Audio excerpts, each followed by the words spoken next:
Mama Laura, you actually want to bring Mama Suzanne back to life? I didn't think that was possible. Oh yes, it is possible, Mary. And your cousins Richard and Diana figured out how. They will be here soon to tell us what they discovered.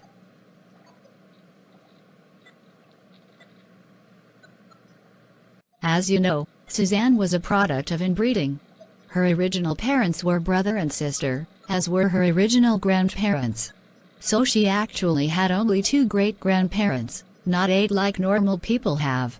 The grandparents deluded themselves into believing they were somehow genetically pure and that the only way to ensure their purity was to reproduce by inbreeding. But even before Suzanne was born, her birth mother went mad and killed her brother who had raped and impregnated her, and then the grandparents were sent to prison for what they did to each other and their own children. After Suzanne was born, she was adopted by the Hudson family, and then her adoptive father, Daniel, discovered she had a genetic defect that would both shorten her lifespan and cause her to slowly go blind due to the breakdown of her connective tissues. She had inherited this defect as a recessive trait from her ancestors. Then Daniel confronted Suzanne's original grandfather with the truth of Suzanne's condition, which later drove the grandfather to die by suicide in his prison cell, his delusions about himself and his genes shattered. Suzanne was a victim of horrible abuse, and ever since we came to understand her condition, we have wanted to find the means of undoing the damage to her genetic structure. Daniel Hudson started the efforts to find the cure, and after he died, that goal was passed down to me and Diana. 4 years ago, we were close to a cure, but Suzanne was already dying, so we chose to put her in cryogenic suspension to give us more time to develop the cure. Then we ended up going to Mars and helping to explore that planet, but we never forgot about Suzanne. Once we returned to Earth, we resumed our research even while helping the Dallas Police Department solve crimes. And now at last, we have achieved the breakthrough Daniel Hudson started us towards. Suzanne's defects were already identified, but we also had to figure out how to replace the defective genetic structures in every cell in her body with normal ones. And so we have used genetic engineering to create a virus that will infect her cells, restore her fully to life and make her normal. Well, except for her original eyes. We can't replace those, but she can still wear the visor that was made for her by her father Daniel. Several hours later, Suzanne's frozen body is brought to an operating room, where it begins to thaw out. I've been looking forward to this moment ever since I was a teen and vowed to follow in my grandfather's footsteps. At long last, my Aunt Suzanne will have justice.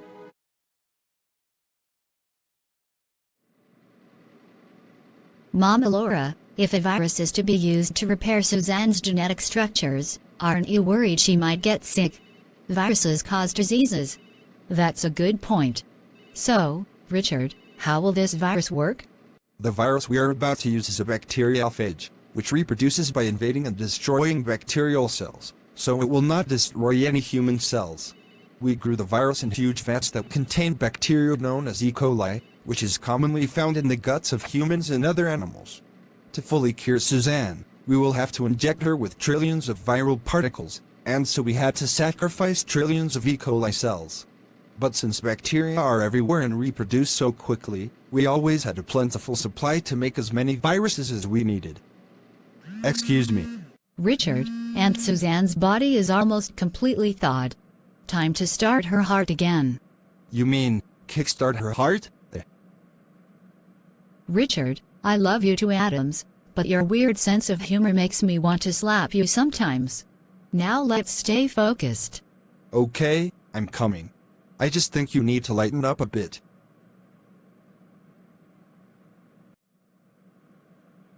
Now her blood should start flowing after this. Ready, Richard? Applying the electroshock now. No response. Trying again. Why is it not? We did it. Aunt Suzanne lives again. Now that her blood is flowing in her body, we can inject the virus and allow it to do its work. Diana, what is happening? Help. I can't see. It's okay, Aunt Suzanne. I'm about to inject you with a massive dose of medication that should fix most of what was wrong with you in the past. Just relax. I told you to relax. Diana, she has been clinically dead for 4 years. She must be in severe pain. Injecting her with painkillers. Thank you. Has it really been 4 years? And then Suzanne falls unconscious again. The viruses are now flowing in her bloodstream. Now we wait to see if our efforts truly pay off. Suzanne is taken from the operating room to a hospital bed to begin to recover. And after a few days. How do you feel, Suzanne? I feel like I am no longer dying. Indeed, I feel more alive now than in over 20 years. No more pain. No more weakness. Richard and I fought for your life when others were telling us to give it up and leave you for dead. Now you and Laura can be together again. And I am happy knowing I made this possible. I love you.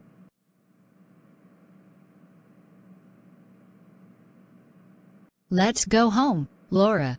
I want to see that new grandbaby of ours. And can you get me a wig? My natural hair will take months to grow out, you know. It's so embarrassing, looking like this. Suzanne, after all these years of being without you, now that you are back, I am happy to give you whatever you want. You are my everything.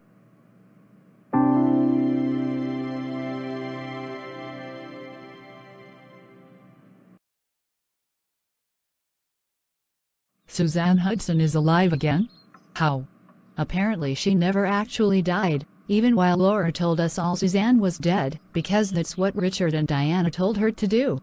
But Suzanne was actually placed in a deep freeze to preserve her life for years or even decades until a cure could be found for her condition. Suzanne would certainly have died by now otherwise.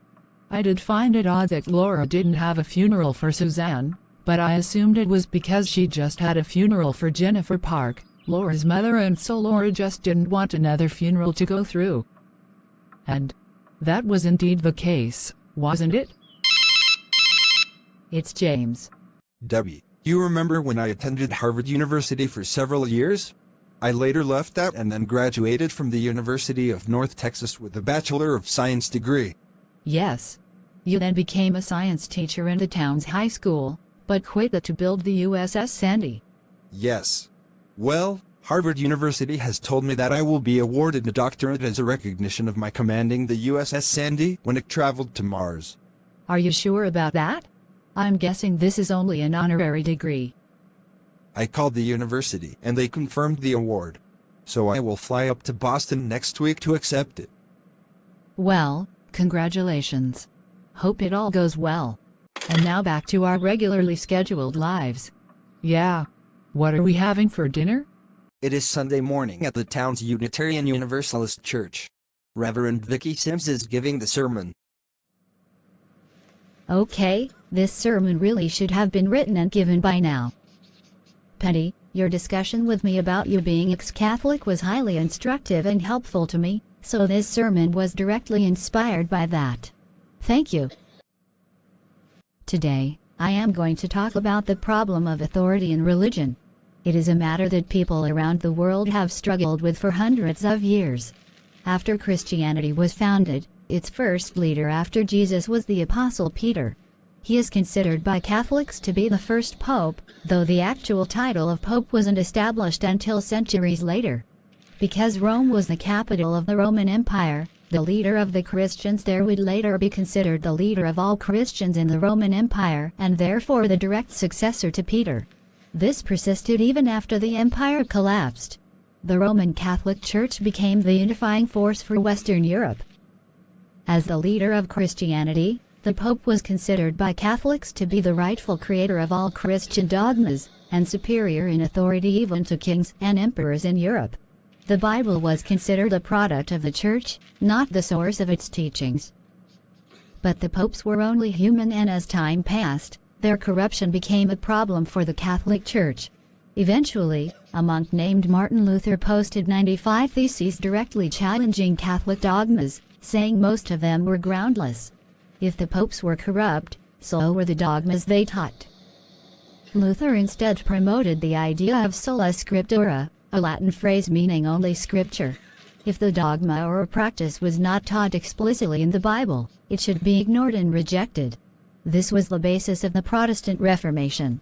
But Luther had only replaced one source of absolute authority with another.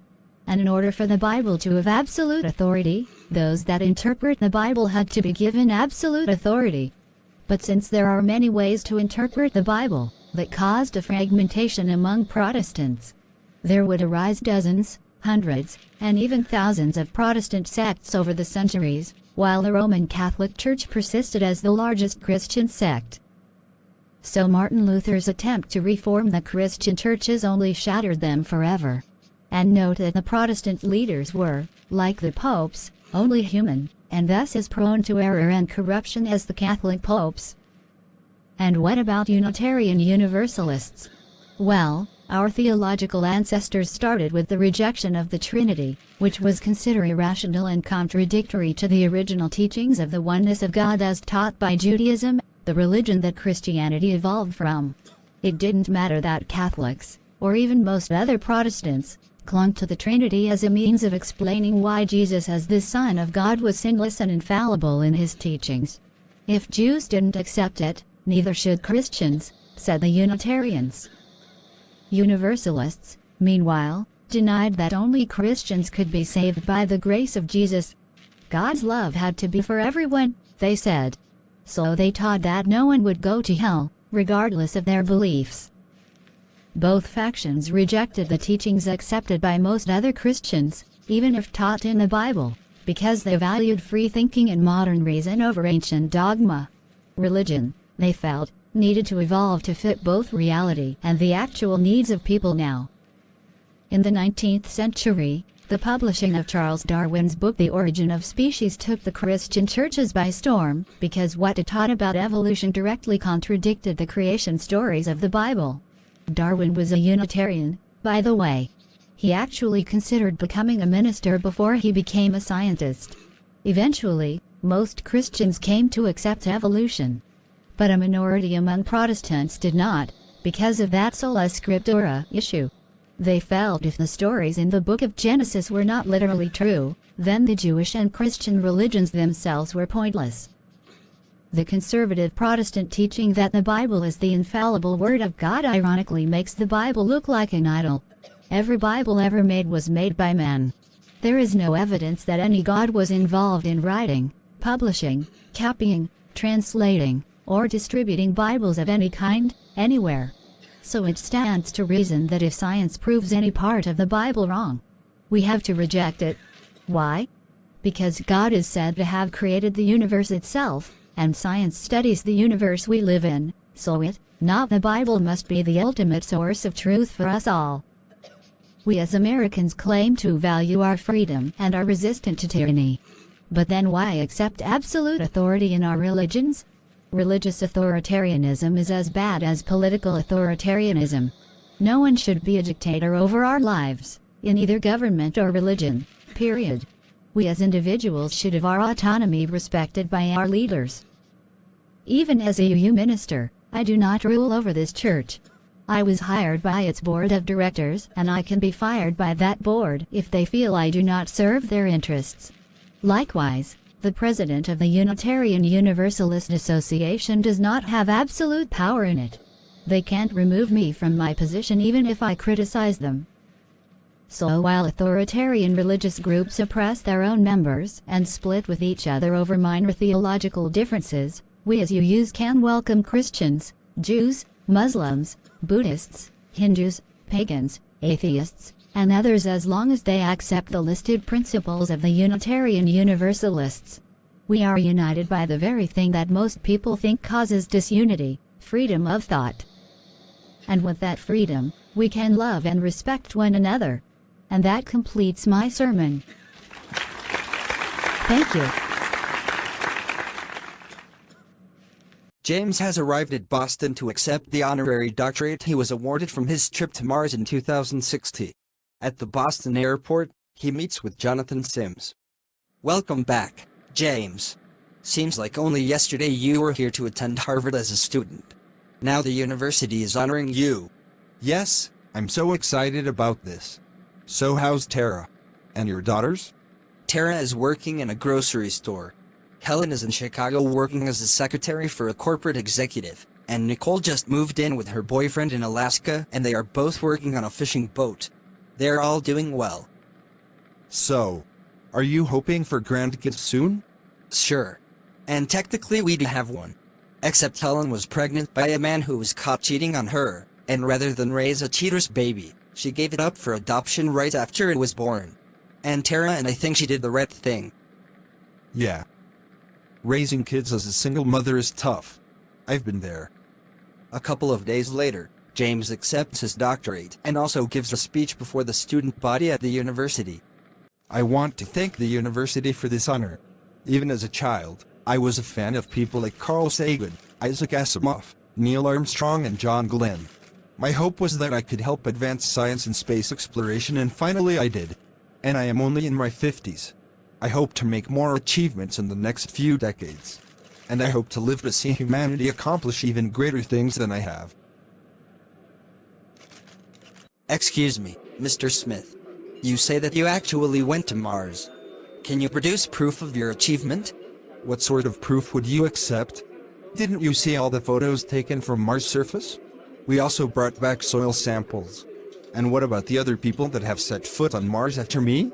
Are you going to question them too? With modern technology, almost anything can be faked.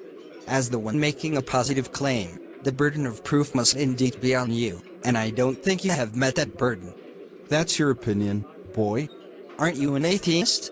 You are always telling religious people they have not met the burden of proof for what they believe. How does it feel to have that attitude thrown back at you, Mr. Smith? So, that's what this is really all about, isn't it? Get out. Security, help. I'm proud to be a skeptic of questionable beliefs. But that's not the same as being a denialist towards things that should not be questionable. We went to the moon in 1969 and to Mars in 2060. The Holocaust happened during World War II. Evolution is a fact. Climate change really happened over the past several decades, and we humans caused it. AIDS was a real disease caused by a virus, and vaccines do not cause autism. Some people deny certain things because they have accepted dogmas that contradict common knowledge. Claiming to be skeptics makes them hypocrites. That certain facts make you uncomfortable is your problem. It shouldn't be anyone else's. It is May of the year 2063. Good evening, and welcome to tonight's edition of CNN's Nightly Report. Jason Laker reporting in.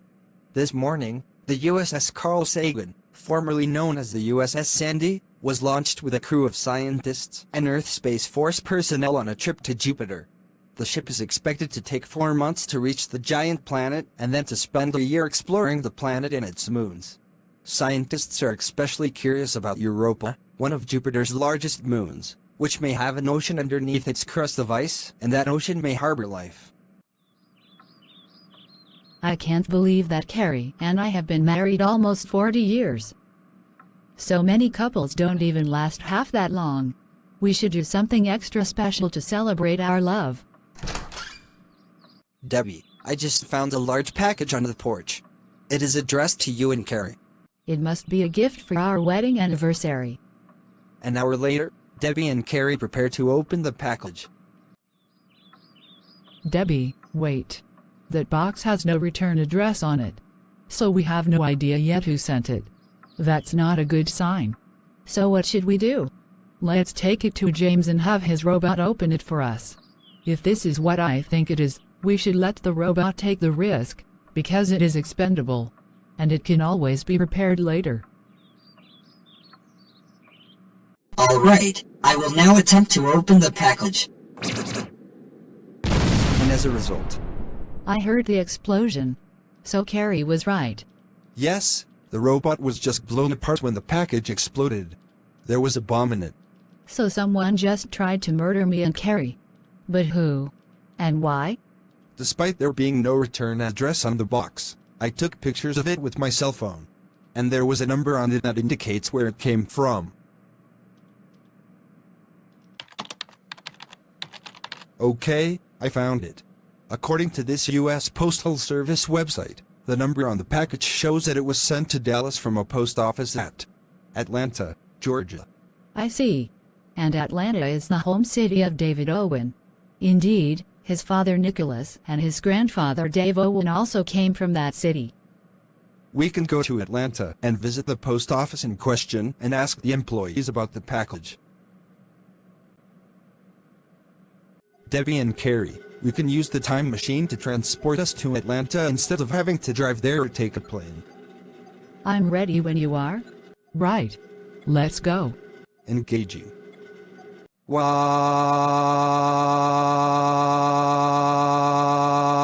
And a few hours later, in Atlanta, Debbie, Carrie and James are asking various employees at the post office in that city about the package and who sent it. Finally, they get some help. Yes, I do remember that package. I was the one who handled it and recorded it in our system. And I saw the one who brought it to us. And the pic of the man in my phone. Is that him? That's him, all right. We even have security footage of him bringing the package to us. And since sending explosives is a federal offense, we will have to get the FBI involved. I hope you preserve the remains of the package to be examined. Actually, we sent the remains to my son and daughter-in-law, who work as forensic scientists for the Dallas Police Department. And they already alerted the FBI.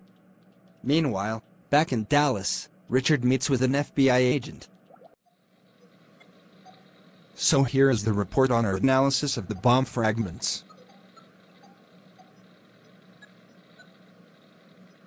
Thank you, Mr. Sims. I will take this report to the office of the FBI in Austin to add to our records. But is this all you have? You think we will need more evidence?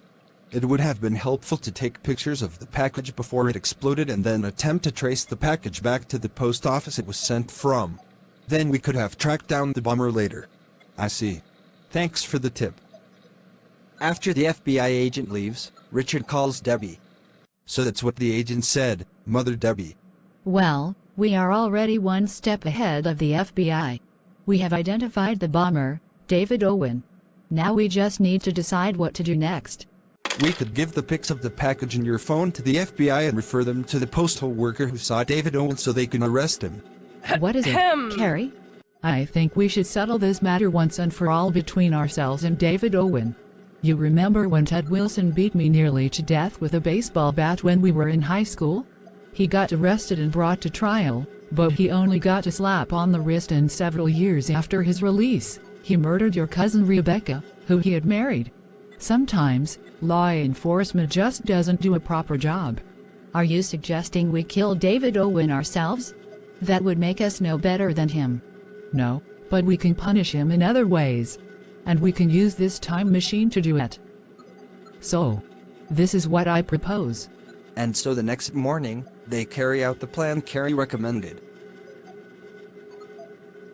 Honey, what would you like for breakfast? How about you make me and our son some pancakes and bacon? I'll get right on it, David. Our sensor readings have been used to construct this image in real time at the Owen home. So, are we going to capture both of them? No. David is the only one we know is involved in the bombing.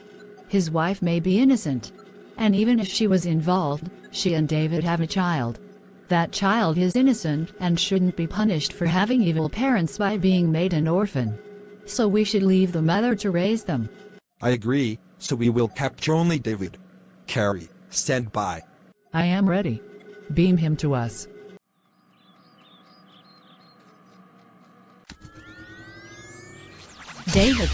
David, where did you go?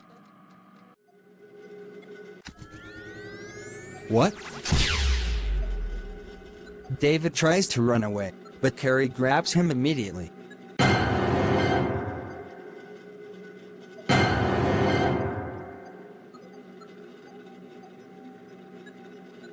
And then she ties him up.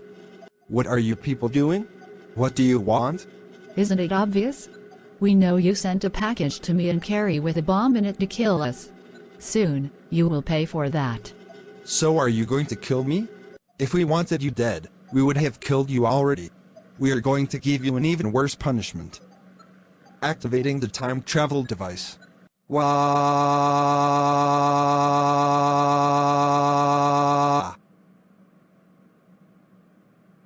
We have arrived at our destination. Now let's take David Owen outside. And so they unbind him and escort him to a forested region.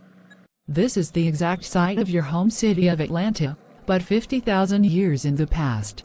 According to archaeological evidence, humans didn't come to the American continents until about 20,000 years ago.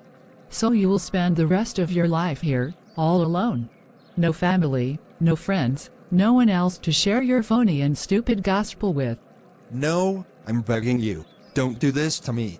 I'd rather go to prison in the present than be abandoned here to die all alone. But that is exactly why we are doing this. Killing you, or even having you locked up to serve alongside other inmates, would be too merciful for a monster like you. This way, we get rid of you forever and make you suffer terribly, whether you last only a couple of months here or several decades. And with that, Debbie, Carrie and James re-enter the time machine and lock David Owen out. Then they leave. Wah!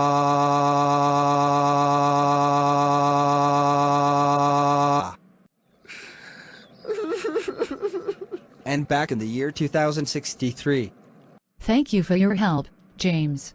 And thanks also for agreeing to let me and Carrie celebrate our 40th wedding anniversary here at the Smith-Wilson Mansion. My pleasure. At least now we have one less thing to worry about. The world will be a better place with that hypocrite gone forever.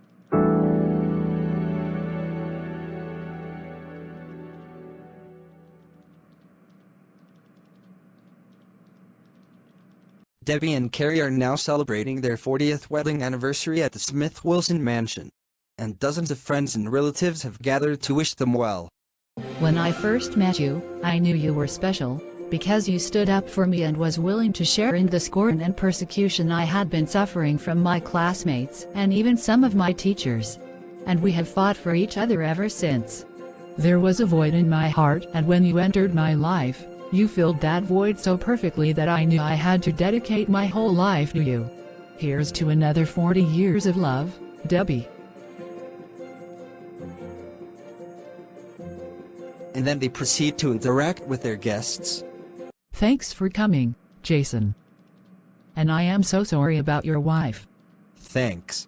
Olivia was such a wonderful lady. And cancer is such a horrible bitch. I just wrote my will, and after I pass away, all the valuables in my estate will be sold off and the money from the sales donated to the American Cancer Society. I hope that helps.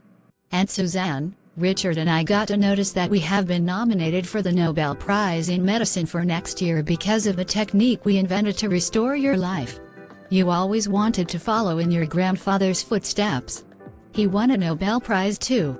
We didn't do anything with a prize in mind. Not even to make a lot of money for us. We decided not to have a patent on our discovery so that as many other lives can be saved by it. Just like Jonas Salk didn't have a patent on his polio vaccine. Tara, I was actually surprised to learn later that it was Jonathan who persuaded Mother Jessica that I and Debbie should get married while still in high school. Why didn't you two get married first? He remembered how heartbroken you were because of Angel and Patrick, so he wanted to see you become truly happy again. Isn't that right? Yeah, it's never a good idea to rush into marriage, but everything I ever heard about Debbie from my mother and from Jessica and Lucy made her seem like an angel compared to anyone else you could have hooked up with, Carrie. It's like you two were indeed made for each other.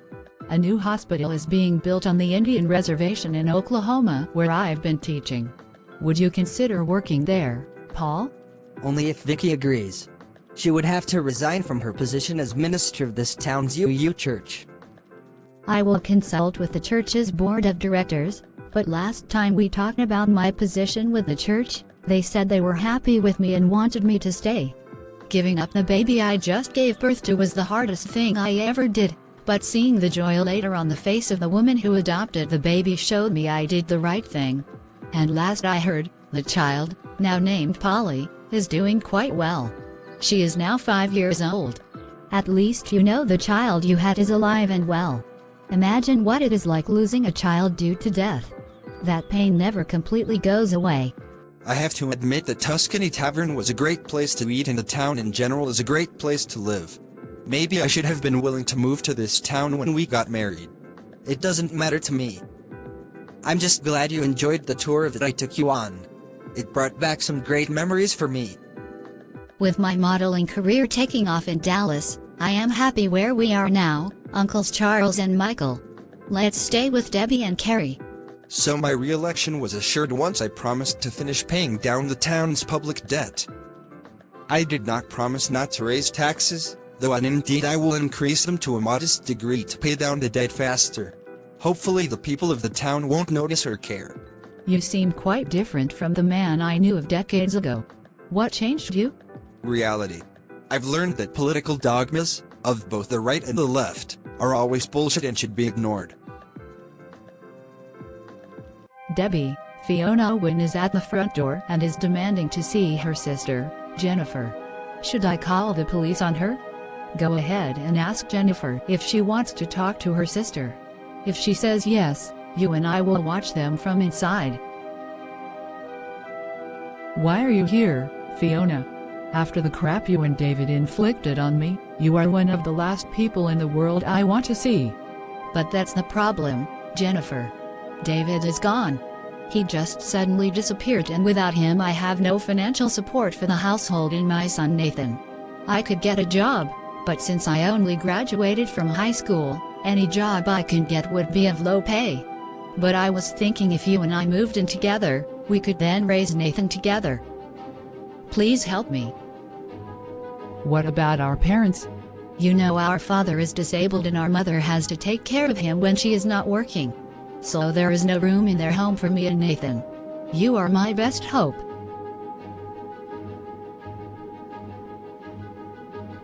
So you lost your husband, and without him your life is a mess, eh? Serves you right for accepting that idiotic Christian lifestyle. The days of men ruling the world and women serving the men because of some ancient commandments from men claiming to speak for God are over. Deal with it. You had something to do with David disappearing, didn't you? And what if we did? Did you know about David's attempt to blow us up with a bomb he sent us in the mail? Yes, he told me of his plans. And I knew what he was attempting was wrong, but I was afraid to oppose him. I figured as long as he provided for me and Nathan and didn't hurt us, I'd be all right. Like father, like son. And like son, like grandson. You Owens are so zealous about being Christian, but when faced with opposition that exposes how shallow and hurtful your faith really is, you resort to being criminals rather than just let us atheists and others live in peace. Dave Owen went to prison because he burned down a church he'd been fired from. Nicholas Owen was killed because he tried to overthrow a democratic government that he couldn't control. And now David is defeated too, because he tried to kill me and Carrie. We made sure to send him to a time and place he could never return from. Just be thankful you didn't end up like him. Fiona, I will make a deal with you. I will return to Atlanta and help you raise Nathan, on 2 conditions. Name them. First, you will never allow our parents into your house. You may visit them at their home, but I don't ever want to see them again.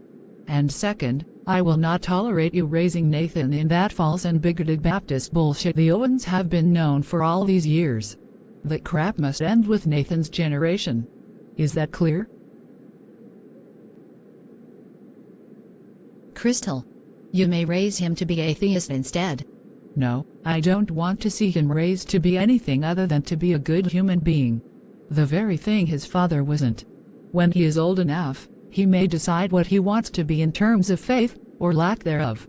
He just won't be brainwashed like we were as kids. Can you believe what we just heard? Of course. This is the ultimate moral victory. Not by destroying people, but by changing them after they see the error of their ways and know to be better than in the past. We did that just as our mothers did before us. And so that brings to a glorious conclusion the series Debbie and Carrie, The Next Generation. I hope you have enjoyed watching this series, and its predecessor series, The Debbie and Carrie Show, just as much as I have enjoyed making them. Peace and happiness to all.